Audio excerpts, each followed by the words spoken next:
kalau menunda kehamilan untuk sebuah kemaslahatan itu diperkenankan, tapi omongan ini tidak boleh diputus sampai di sini. Tentunya dengan cara yang dibenarkan. Menunda kehamilan untuk sebuah kemaslahatan diperkenankan dengan cara yang dibenarkan. Bahasa lain bolehlah, apakah boleh kontrasepsi itu, KB itu? Jawabnya adalah dilihat dulu dong, ada maksud, ada tujuan atau tidak. Kalau nggak ada tujuannya main-main, ada pernikahan main-main. Seorang wanita didolimi, hanya dia ingin menikahi saja tapi tidak ingin punya anak, juga tidak dibenarkan.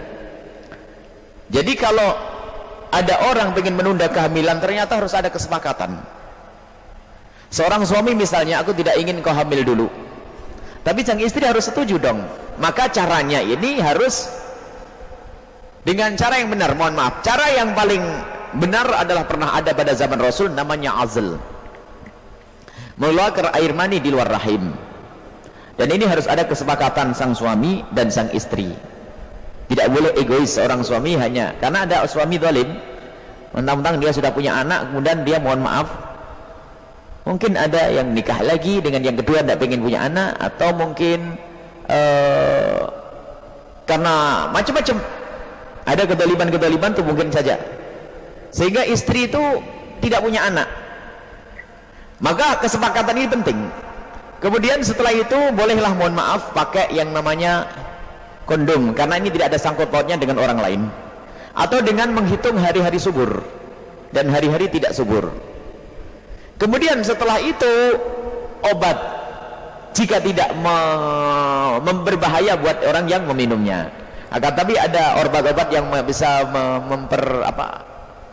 urusan hormon, biasanya ada yang menjadikan tambah gemuk dan sebagainya, atau mungkin jantung atau macam-macam, itu dihindari.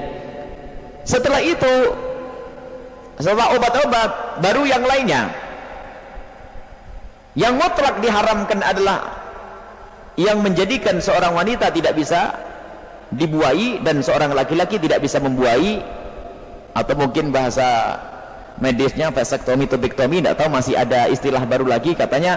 Pokoknya seorang suami itu adalah spermanya itu sudah tidak ada sel telurnya, tidak ada yang untuk membuai, tidak tahu dengan cara apa. Itu ada medis lebih tahu. Atau seorang wanita tidak bisa dibuai, normal dia bisa hubungan seks, akan tapi dia tidak bakal punya anak selamanya. Ini pemandulan, memandulkan, ini adalah haram mutlak, tidak diperkenankan. Baik, ada lagi nanti istilahnya dengan cara spiral. Nah, spiral ini pun lihat, barangkali dengan yang pertama, kedua, ketiga ini spiral. Dan kalau spiral ini harus ada daruratnya.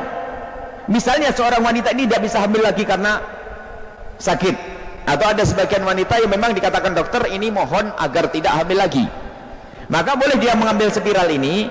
Tapi setelah mengambil, kalau dalam keadaan normal nggak bisa, karena spiral itu nanti melibatkan orang lain, biarpun perempuan, untuk melihat aurat besarnya. Jangan perempuan asal mau spiral saja, sebab sekarang hilangnya kecemburuan. Seorang suami kadang-kadang istrinya itu aurat besarnya dilihat sama dokter. Tenang saja, ini memang laki-laki dungu, bodoh, ya begitu. Harus ada kecemburuan dong. Maka kalau seorang istri harus pakai spiral karena misalnya habis sesar, harus ada jangka waktu untuk melahirkan setelah 2 tahun atau 3 tahun, khawatir hamil belum waktunya, membahayakan, maka pakai spiral. Kalau setelah pakai spiral, siapa yang memasang? Ini harus diperhatikan. Ini adalah kasus, ini sudah pernah kita bahas di dalam Benang Merah dengan panjang lebar, globalnya kayak begitu. Di sini bertanya, bolehkah seorang suami melarang istri untuk tidak hamil lagi?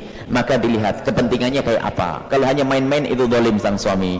Cuman kalau pertimbangan yang lain, anak kita masih 1,5 tahun, genap 2 tahun, atau nunggu selesai apalah, ya, menunda kehamilan, itu diperkenankan, tapi semuanya itu harus ada kesepakatan. Kalau tidak ada kesepakatan, ini ada kezaliman, dan itu diharamkan oleh Allah, oleh Rasulullah, karena berbuat zalim itu tidak diperkenankan. Maka sebaik-baik suami istri itu musyawarah. Punya anak banyak jangan khawatir, jangan takut, ya. Punya anak baik semua, 10, 15 itu sih, tidak apa-apa, yang penting soleh semuanya, ya. Punya anak 15 baik-baik semuanya, lebih enak. Punya anak 1 kayak setan, kan rugi. Jadi jangan khawatir, ya, urusan anak, rezeki Allah yang tanggung nanti.